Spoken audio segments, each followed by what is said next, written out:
So being home was hard, and just having that label of early returned missionary was hard, and I didn't know how to move on.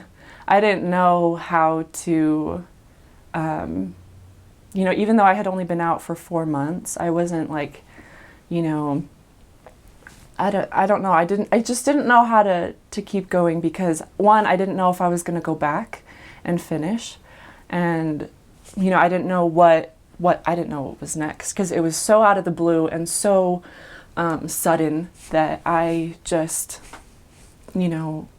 was like, I don't know what to do.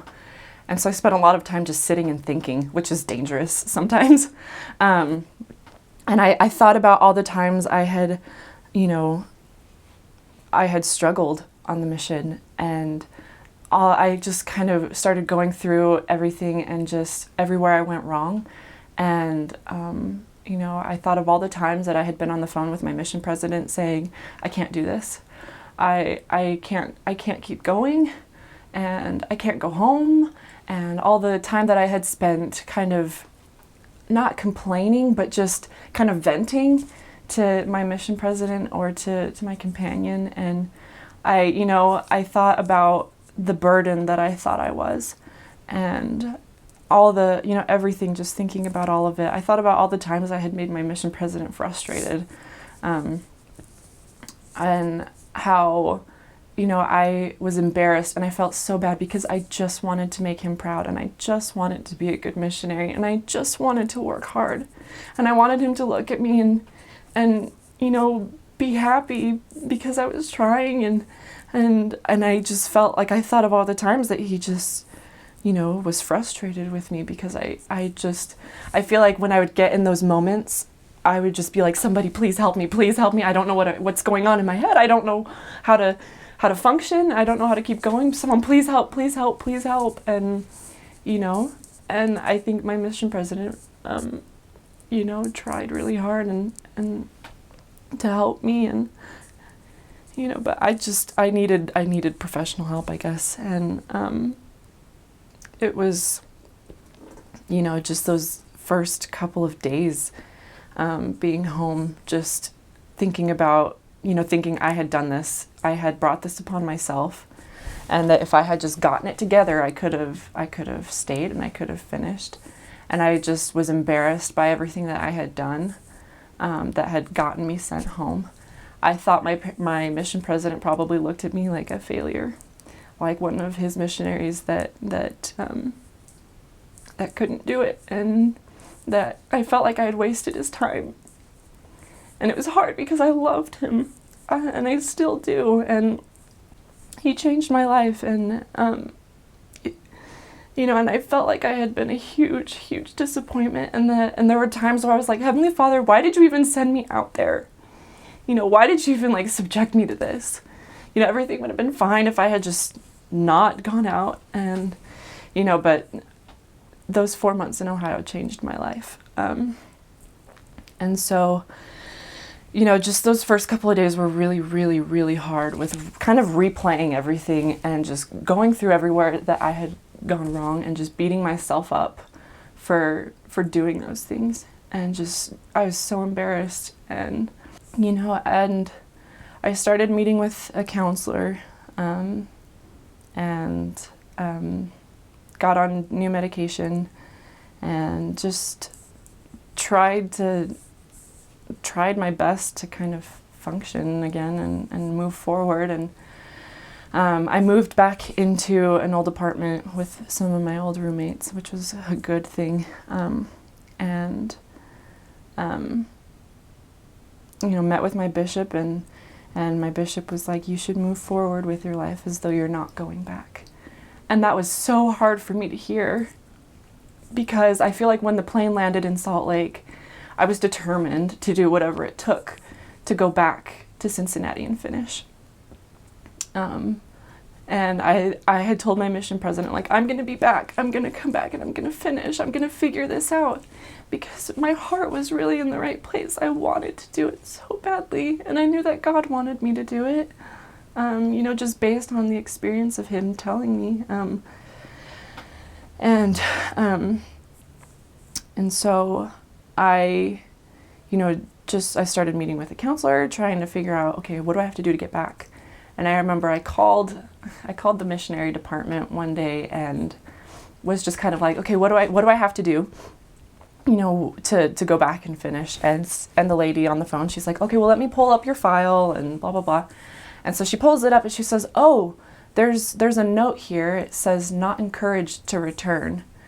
And I was just like, okay, thanks, bye. And then I hung up and just fell apart because it was like, I felt like I wanted to go back, but no one else was really on board with that. And so that was kind of hard to accept. And it took time for me to accept the fact that I was home and I probably wasn't going to be going back. And, and I felt like such a failure, and I felt like such a disappointment. And I didn't know how to face people, even on like Facebook. I didn't know how to be normal again. And it took a lot of time. And, fortunately, I had an incredible bishop, and I was surrounded by, my roommates that loved me, regardless of what happened. And, over time I, started to kind of accept that I was home.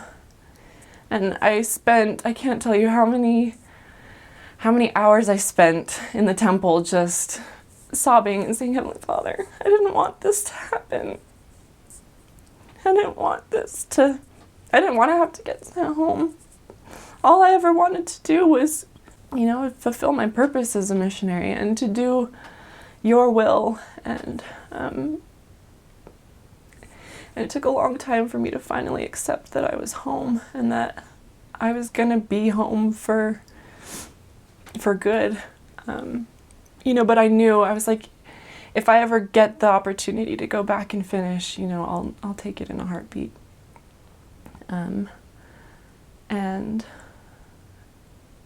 I've been home for about 6 months now, and, I'm just now starting to really, accept that I'm home. And even, it's still hard. There are still days that I sit there and I cry.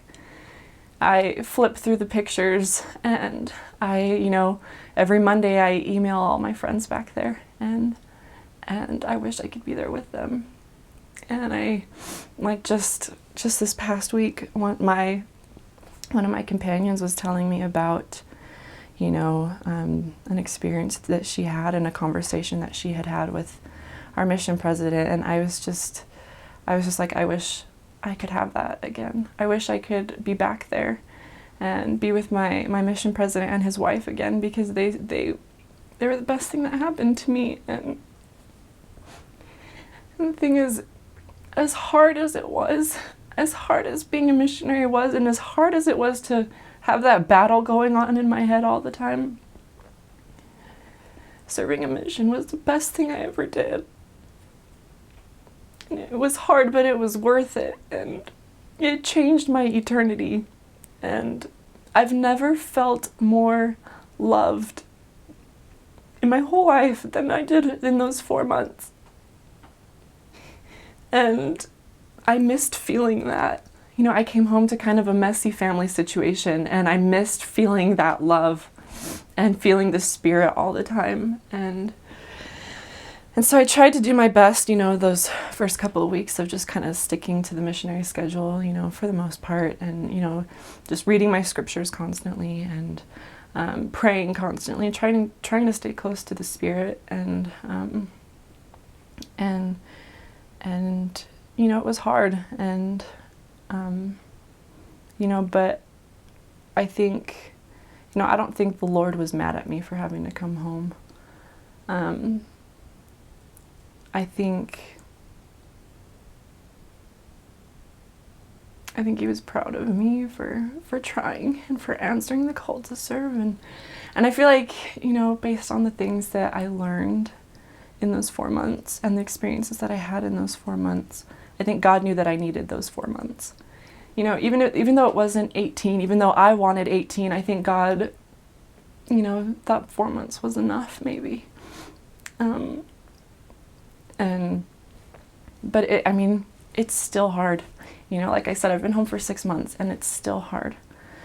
I see, you know, pictures of, you know, that my friends send home from Ohio, and I just wish I could be there and be a part of it. And I can't let go. I can't let go of the experience. I can't forget it. And like, I still talk to people from that you know, in the wards that I served in. Like, there's one girl, she's 14, and she texts me constantly about like her boy problems, and I love it. And you know, just I keep in touch with the people that meant a lot to me there, and that helped me a lot. And just surrounding myself by people that loved me, even though I had to come home, even though I had this problem.